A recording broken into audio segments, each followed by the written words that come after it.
Postoji jako veliki broj ljudi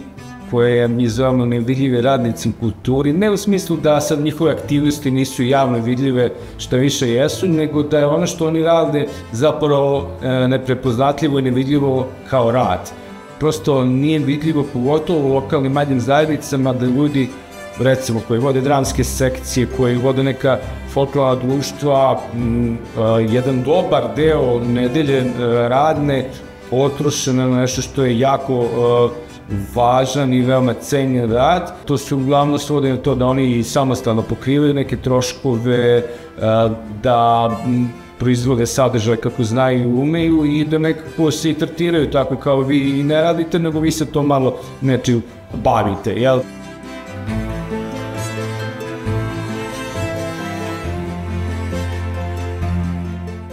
Dešava se da neke manifestacije koje traju decenijama,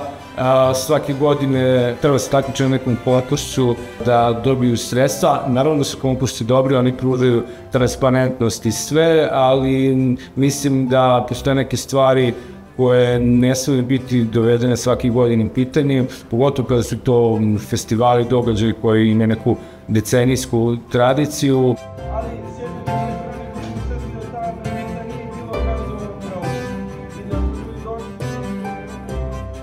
Ne mislimo tu sad samo na Beograd kao centar svega u Srbiji. Mi ovdje pričamo o tome da na jednom mikro nivou, na nivou jedne male opštine imate jako veliki problem jer ni tu lokalni budžeti aktivnosti nisu decentralizovani. Imate središte opštine koje ima recimo neki kulturni centar na budžetu u opštine ili grada, ali vi potpuno po svim drugim naseljenim mestima retko gde imate a postoji infrastruktura, postoje domovi kulture, naročito ovde u Vojvodini, maltene u svakom selu. To mi je prepoznato i da se sve aktivnosti koje su planirane lokalnim budžetom zapravo odvije u središte u opštine.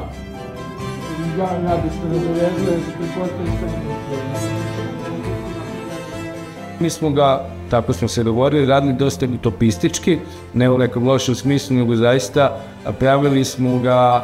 kako mislimo da bi valjalo kada jednom zaista dođe trenutak da su kultura i obrazovanje u ovoj državi cenjeni onako kako bi trebalo, da mi pokušamo da kažemo da kultura nije samo hobi, može da bude jedan sjajan hobi, ali da u vreme koje mi uložimo to i znanje i ekspertizu koje imamo treba da bude prepoznato. Kada pričamo i o strategijama i o budžetima i tako dalje, sve strategije treba da gledaju na kulturne radnike i kulturne organizacije jednako, bez obzira da li se to radi o ljudima koji su aktivni u državnim građanima ili rade o nekim državnim kulturnim centrima ili manifestacije organizuje lokalna samouprava i manifestacije organizuju građane. Ako to ima kvalitet i ono što treba da donese, mislim da to mora da ide sve zajednički, što se kaže, pod istu kapu i da se jednako tretira.